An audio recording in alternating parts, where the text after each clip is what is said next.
नमस्कार, आप देख रहे हैं इंडिया डेली लाइव और मैं हूं आपके साथ प्रिया शर्मा। चलिए बुलेटिन की शुरुआत करते हैं और रुख करते हैं आज की बड़ी और अहम खबरों की ओर। पहली खबर दिल्ली से सामने आ रही है। एक्टिविस्ट सोनम वांगचुक ने अपनी पत्नी गीतांजलि आंगमो के साथ राजघाट पर गांधी जी को श्रद्धांजलि दी। वे हाल ही में गुरुग्राम के मेदांता अस्पताल से डिस्चार्ज हुए हैं। एक्टिविस्ट सोनम वांगचुक ने कहा कि बहुत बहुत धन्यवाद। 26 दिन के अनशन और इस आंदोलन के अंत पर मैं सबसे पहले बापू को याद करने के लिए राजघाट आना चाहता था। मैं देश को बताना चाहता था कि उनका बताया गया रास्ता आज भी उतना ही उपयुक्त है जितना 100 साल पहले। मेरी समझ है कि ये तरीके जनता के दिल तक संदेश पहुंचाते हैं। इस बार मुझे यह तसल्ली हुई कि यह देश के स्तर पर प्रासंगिक है। मैं लोगों से कहता हूं कि वे बापू द्वारा शांति के मार्ग पर चलकर ही अपनी बात रखे। मैं सभी नागरिकों को बधाई देता हूं। बहुत बहुत धन्यवाद, बहुत बहुत धन्यवाद, बहुत बहुत धन्यवाद। आप सब सुन पा रहे हैं। धन्यवाद।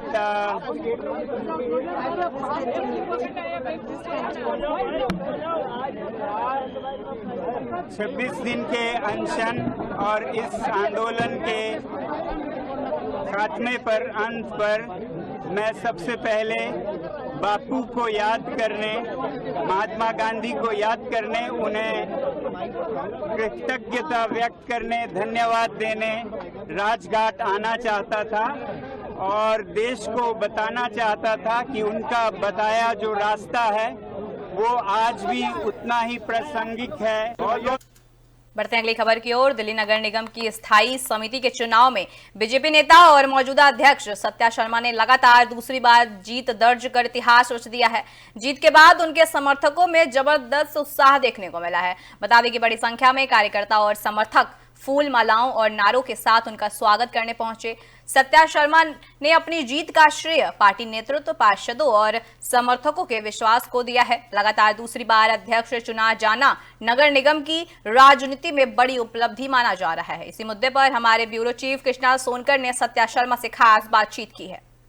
स्टैंडिंग कमेटी के चुनाव में एक बार फिर से सत्या शर्मा को दूसरी बार अध्यक्ष जो है निर्वाचित किया गया है। हमारे साथ खुद बातचीत करने के लिए सत्या शर्मा मौजूद है। मैडम, सबसे पहले तो आपको बताइए।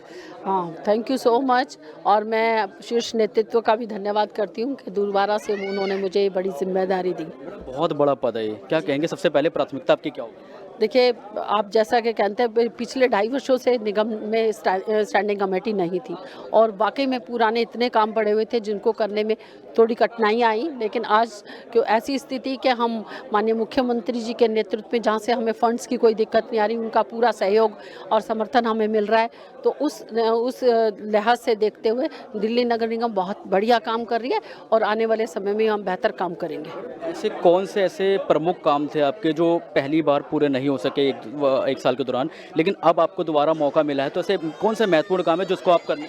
देखिए, दिल्ली में विकास कार्य बहुत समय से पेंडिंग पड़ा था क्योंकि पिछले 12 वर्ष यहाँ आम आदमी पार्टी की सरकार थी और निगम में भी कुछ काम नहीं हो पा रहा था।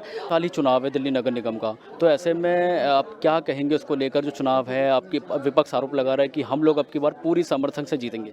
देखिए, विपक्ष का आरोप लगाता रहे, उसकी परवाह हमने नहीं करनी, क्योंकि आज दिल्ली में ट्रिपल इंजन की सरकार, आप जगह जगह देख रहे हैं कि विकास कार्य हो रहे हैं, नए नए प्रोजेक्ट दिल्ली में हो रहे हैं, यमुना की सफाई चल रही है और जो बड़े इश्यूज थे जैसे पार्कों का डेवलपमेंट हो रहा है। दिल्ली में अभी जो पर्यावरण को लेकर नई बसें आई हैं, तो मुख्यमंत्री जी और हम दिल्ली नगर निगम मिलकर दिल्ली को बेहतर बनाने के लिए कार्य कर रही है और मैं जो चुनावी वर्ष आने वाला है उसके लिए भी हम पूरी तरह से तैयार हैं। चाहे चुनाव आज हो जाए, चाहे उसके साल भर बाद हो, हम पूरी जनता अब इस बात से संतुष्ट है कि उन्होंने एक ऐसे नेतृत्व को चुना है कि वो जो काम करने में विश्वास रखते हैं, ना कि झूठे वादों में। चलिए, बहुत बहुत शुक्रिया हमसे बात करने के लिए। तो ये थे हमारे साथ सत्या शर्मा, जो कि साफ तौर पर बताया कि लक्ष्य है वो है दिल्ली को स्वच्छ बनाना, बेहतर बनाना और सबसे पहले प्राथमिकता इनकी यही होगी। कैमरा पर्सन चिराग चौहान के साथ Krishna Sonkar, India daily live.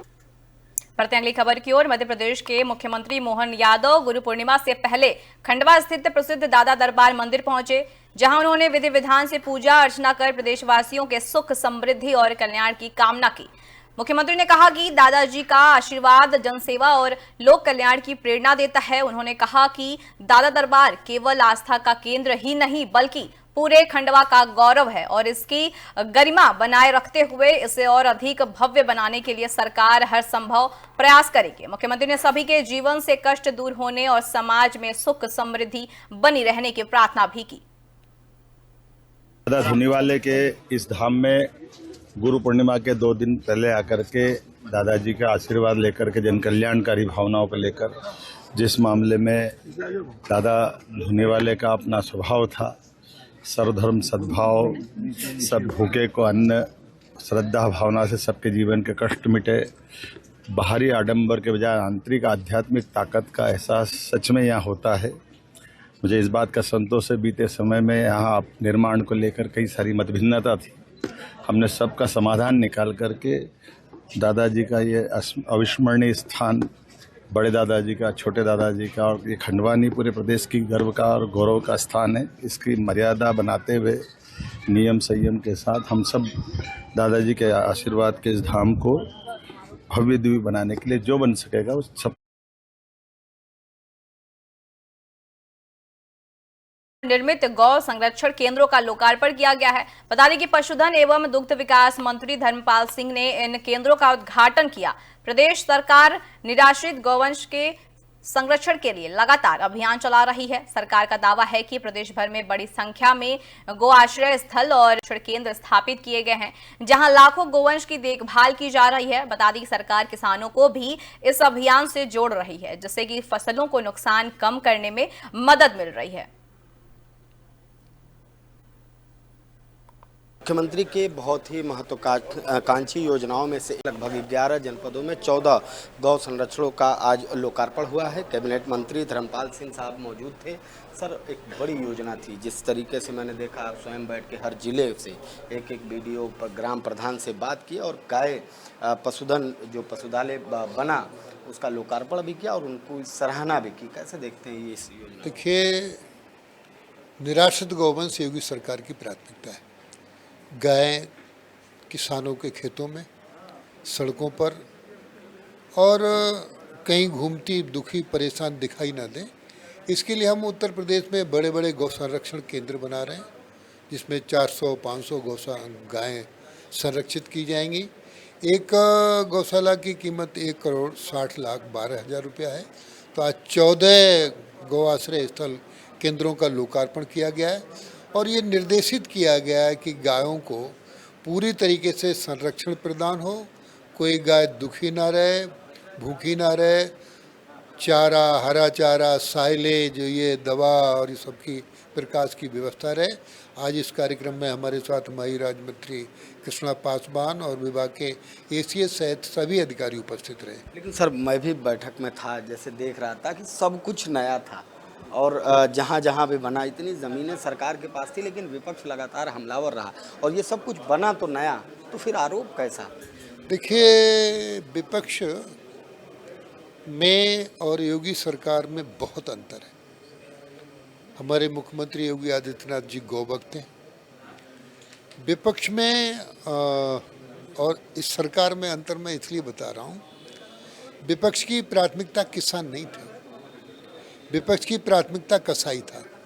योगी सरकार की प्राथमिकता किसान है, योगी सरकार की प्राथमिकता गौवंश है, योगी सरकार की प्राथमिकता कृषि है। उस समय उत्तर प्रदेश में गाय कसाई को देखकर कांपती थी और अंतर है योगी सरकार में और अखिलेश सरकार में। आज गाय को देखकर कसाई थर-थर कांपता है, ये अंतर है। इसलिए वो गाय उनके एजेंडा में है ही नहीं, तो इसलिए विरोध करते हैं। ठीक है, ये मंत्री थे धर्मपाल सिंह, जिन्होंने साफ तौर से कहा कि विपक्ष हमेशा से कसाई को बढ़ावा दिया है, न कि गाय को, और जाहिर है कि इसीलिए विपक्ष हमेशा से इन मुद्दों से पीछे रहा और इस तरीके से कई आरोप लगाए। उन्होंने साफ तौर से कहा कि देखिए, योगी सरकार गायों की सरकार है और उनको आगे बढ़ाने के लिए, उनके संरक्षण के लिए इस तरीके की तमाम योजनाएं लाती रहेगी। वीडियो जर्नलिस्ट रोहित के साथ इंडिया डेली लाइव। रुक करते हैं अगली खबर की ओर। कुशीनगर में जल भराव और किसानों की बदहाल स्थिति को लेकर कांग्रेस नेता एवं पूर्व विधायक अजय कुमार लल्लू के नेतृत्व में किसानों के प्रतिनिधि मंडल ने जिलाधिकारी को ज्ञापन सौंपा है। ज्ञापन में चकदाहा ड्रेन की तत्काल सफाई और चवर क्षेत्र की बाधित जल निकासी व्यवस्था को बहाल करने की मांग की गई है। बता दें किसानों का कहना है कि वर्षों से ड्रेन की सफाई नहीं होने के कारण सेमरा, हरदो पट्टी, राजा पाकड़, ब्रह्मपुर समेत दर्जनों गांवों की हजारों एकड़ कृषि भूमि जलमग्न है, जिससे कि धान सहित अन्य फसलें बर्बाद हो रही हैं। अजय लल्लू ने कहा कि यदि जल्द प्रभावी कार्रवाई नहीं हुई तो किसानों का संघर्ष और तेज किया जाएगा। सुनिए इस मुद्दे पर पूर्व विधायक अजय कुमार लल्लू और कांग्रेस नेताओं ने क्या कहा। चकदाहवा ड्रेन है जिसके अंतर्गत राजा पाकड़, पकड़ी गोसाई, सपई, बुजुर्ग, अमवा, रजवटिया सहित दर्जनों गांव है। लगभग 1000 एकड़ से अधिक फसल पूरी तरह बर्बाद हो गया है और उनके फसलों में पूरी तरह जल जा चुका है। पूरा किसान परेशान है। वह ड्रेन पिछले 10 सालों में कभी सफाई नहीं हुई। देखिए, ये चकदाहवा जो ड्रेन है ये बंगरा रामबक्स से निकलती है और सेमरा, हरदोपट्टी, राजा पाकड़, बरवा राजा पाकड़, अहिरौली, खुदरा और पकड़ी गोसाई, अमरवा होते हुए रजवटिया जो NH जहाँ से गुजरती है, NH 28, वहाँ से क्रॉस करते हुए आगे को जाती है, लेकिन विगत कई वर्षों से उसकी साक्ष्य। रुक करते हैं अगली खबर की ओर। कन्नौज में संत समाज और विभिन्न हिंदू संगठनों ने गाय को राष्ट्र माता घोषित करने की मांग को लेकर कलेक्ट्रेट पहुंचकर प्रदर्शन किया है और प्रधानमंत्री, राष्ट्रपति, मुख्यमंत्री तथा राज्यपाल के नाम ज्ञापन सौंपा है। बता दें कि संतों का कहना है कि भारतीय संस्कृति और सनातन परंपरा में गाय और नंदी का विशेष धार्मिक एवं आध्यात्मिक महत्व है। उन्होंने गाय को पृथ्वी का और नंदी को धर्म का प्रतीक बताते हुए दोनों को विशेष सम्मान देने की मांग की है। प्रदर्शनकारियों ने सरकार से इस विषय पर सकारात्मक निर्णय लेने की अपील की। ज्ञापन यही है कि गाय हत्या पूर्ण रूप से प्रतिबंध होना चाहिए। गाय को हमारे देश में एक सम्मान मिलना चाहिए जिस प्रकार राष्ट्रपति और सम्मान और प्रधानमंत्री को मिलता है, इस प्रकार हमारी गाय माता और नंदी बाबा को सम्मान मिलना चाहिए। नंदी हमारे धर्म के रक्षक हैं। धर्म का अगर जो कोई हम कहेंगे धर्म का कोई प्रतीक चिन्ह है तो हमारे नंदी है और हमारी पृथ्वी के कोई प्रतीक चिन्ह है तो गाय है। ज्ञापन यही है कि जिले के धारड़ी तहसील में आश्रमशालाओं में कथित विषाक्त भोजन का मामला लगातार गंभीर होता जा रहा है। टिटांबा आश्रमशाला के बाद अब बिजू धावड़ी और सावलीखेड़ा आदिवासी आश्रमशालाओं में भी बड़ी संख्या में छात्र भोजन करने के बाद बीमार पड़ गए हैं। बता दें कि तीनों आश्रमशालाओं को मिलाकर अब तक करीब 215 छात्र प्रभावित बताए जा रहे हैं, जिससे कि प्रशासन में हड़कंप मच गया है।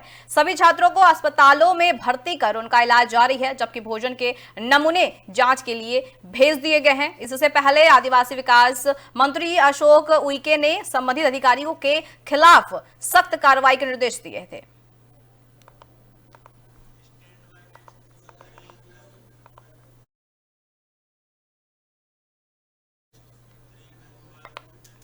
बढ़ते हैं अगली खबर की ओर। पुलिस लाइन में तैनात हेड कांस्टेबल रामानंद सागर की सोमवार सुबह संदिग्ध परिस्थितियों में मौत हो गई। साथ ही पुलिस कर्मी उन्हें बेहोशी की हालत में सुबह करीब 7 बजे सामुदायिक स्वास्थ्य केंद्र बहजोई लेकर पहुंचे, जहां चिकित्सकों ने मृत घोषित कर दिया। कांस्टेबल है, वो अपने बिस्तर पर रचे हैं।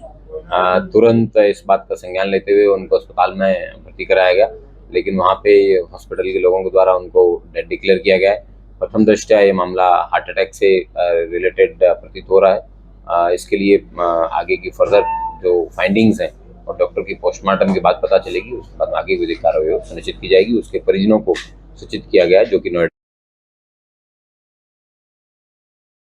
हैरान कर देने वाला मामला सामने आया है, जहां का चर्चित रामगढ़ ताल स्थित नौका विहार में रविवार की रात बड़ा हादसा हो गया है। करीब 8:40 पर 2 स्पीड बोटों कार आपस में टकरा गई। इस घटना में कुशीनगर निवासी एक युवक की मौत हो जाने की बात सामने आई है, जबकि उसका दोस्त घायल हुआ है। हादसे के बाद नौका विहार परिसर में चीख पुकार मच गई। जैसे ही पुलिस को इस हादसे की सूचना मिली तो तत्काल बचाव कार्य शुरू कराया गया और घायलों को अस्पताल भेजा गया। वहीं मृतक के परिजनों की तहरीर पर दोनों बोट चालकों के खिलाफ केस दर्ज किया गया है और पुलिस ने एक चालक को हिरासत में भी ले लिया है। साथ ही साथ डीएम ने तत्काल हादसे की जांच के भी आदेश दिए हैं।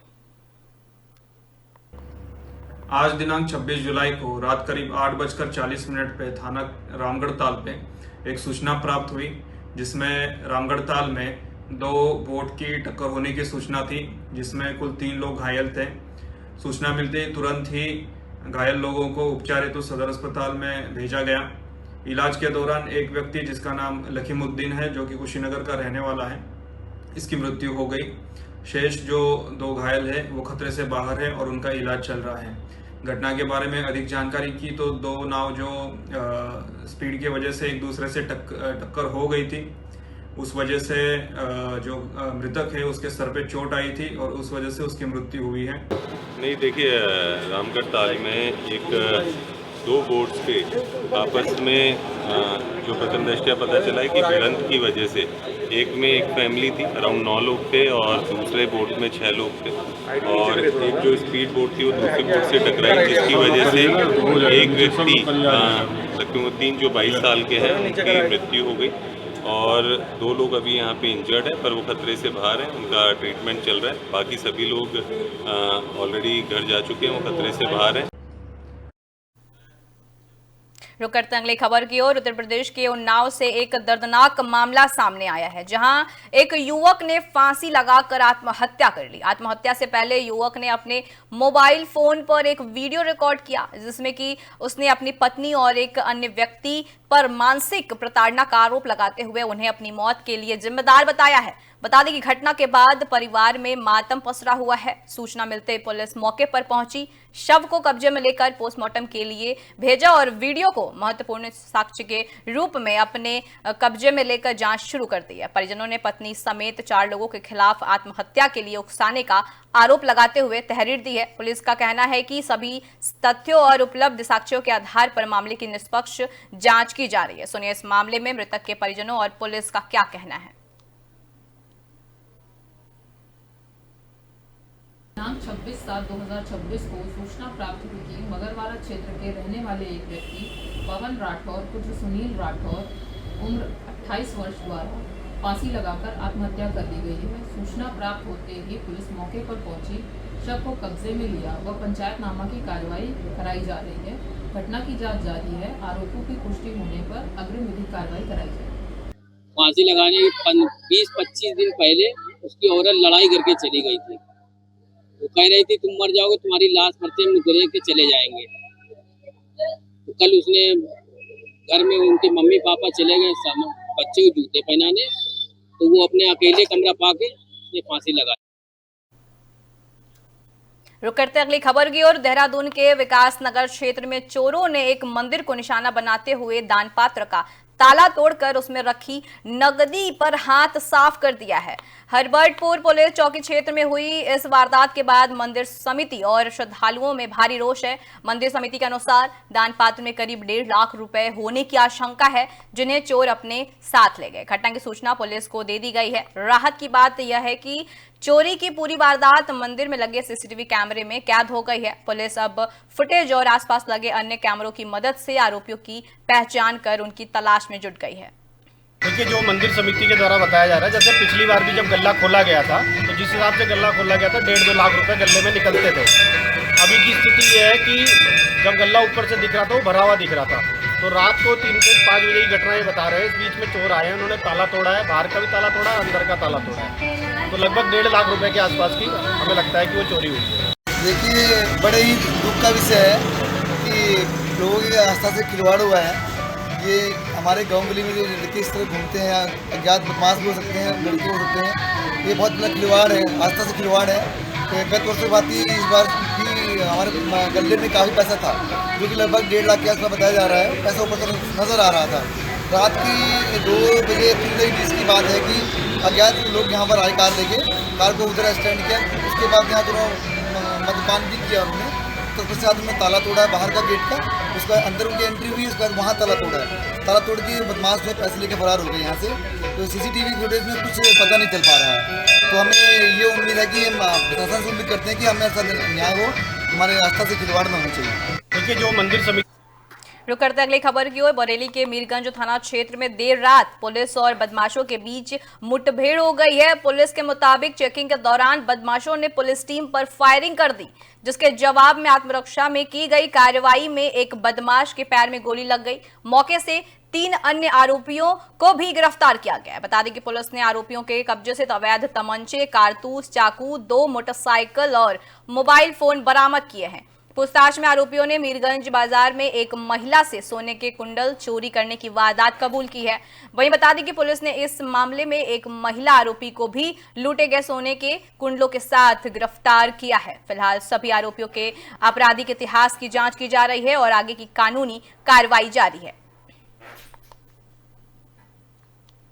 दिनांक 15 जुलाई 2026 को थाना मीरगंज के मीरगंज बाजार में एक महिला के साथ उनके कान के कुंडल को कुछ अज्ञात बदमाशों द्वारा टप्पेबाजी करके उतार लिया गया था। इस संबंध में थाना मीरगंज पर अभियोग पंजीकृत किया गया था व इन बदमाशों की सरगर्मी से तलाश की जा रही थी। इसी क्रम में कल दिनांक 26 की रात्रि में थाना मीरगंज पुलिस द्वारा मीरगंज नगरिया सादात मार्ग पर कुलचा पेट्रोल पंप के पास रात्रि में चेकिंग के दौरान 3 बदमाशों को गिरफ्तार किया है। इन बदमाशों ने पुलिस पार्टी पर जान से मारने की नीयत से फायरिंग की। पुलिस द्वारा की गई आत्मरक्षा फायरिंग में अमन रूप शहजाद नाम का एक बदमाश गोली लगने से घायल हुआ है। शेष अन्य 2 बदमाश पप्पू सिंह और फौजी और आसिफ भी गिरफ्तार किए गए हैं। इन अभियुक्तों ने पूछताछ में दिनांक 15 वाली घटना को कबूल किया तथा आसिफ की पत्नी फहीमा के पास कुंडल होने की बात बताई, जिस पर तत्काल पुलिस पार्टी द्वारा एक्शन लेते हुए फहीमा को भी कुंडल के साथ गिरफ्तार किया गया है। बदमाशों के कब्जे से 2 तमंचा 315 बोर का, 1 चाकू, 2 मोटरसाइकिल व 3 मोबाइल फोन भी बरामद हुए हैं। संपूर्ण घटनाक्रम के संबंध में थाना मीरगंज पर BNS की शोषण धाराओं में अभियोग दर्ज कर आवश्यक विधिक कार्रवाई की जा रही है। घायल बदमाश को उपचार के लिए जिला अस्पताल रवाना कर दिया गया है। राजस्थान के डीग में पुलिस ने त्वरित कार्रवाई करते हुए कंपनी से चोरी हुए ट्रेलर को महज कुछ घंटों में बरामद कर बड़ी सफलता हासिल की है। पुलिस अधीक्षक शरण गोपीनाथ कांबले के निर्देशन में क्विक रिस्पांस टीम यानी कि QRT ने सूचना मिलते ही कार्रवाई शुरू की है और करीब 50 किलोमीटर तक पीछा करने के बाद नदबई थाना क्षेत्र में ट्रेलर को घेर कर कब्जे में ले लिया है। प्रारंभिक जानकारी के अनुसार ट्रेलर को जयपुर के रास्ते उत्तर प्रदेश ले जाने की तैयारी थी। पुलिस ने वाहन को कब्जे में लेकर मामले की जांच शुरू कर दी है और आरोपियों से पूछताछ की जा रही है। इस कार्रवाई ने एक बार फिर डीग पुलिस की मुस्तैदी को और त्वरित प्रतिक्रिया को साबित किया है।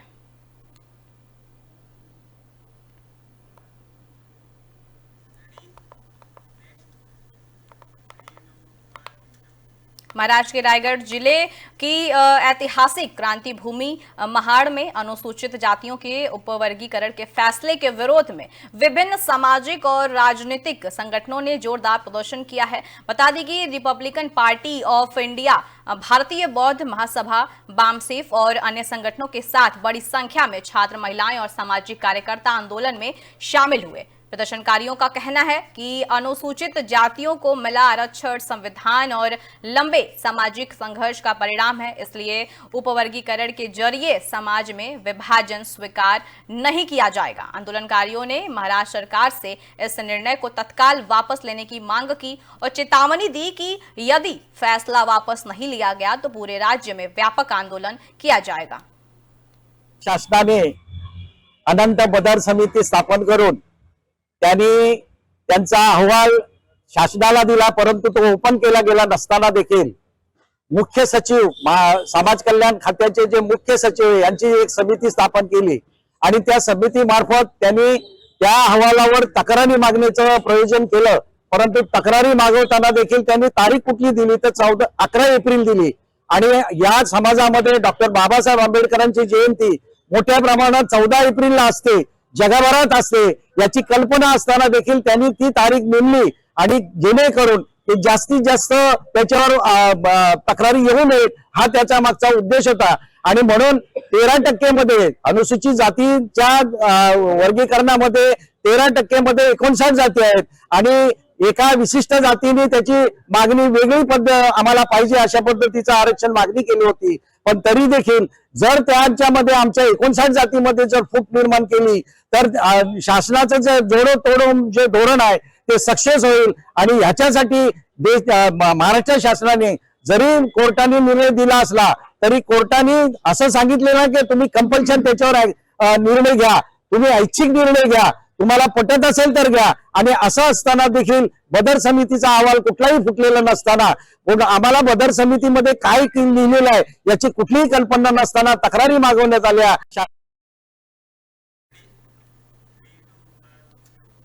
फिलहाल के लिए बस उतना ही। देश और दुनिया की बड़ी और अहम खबरों के लिए देखते रहिए इंडिया डे लाइव। नमस्कार।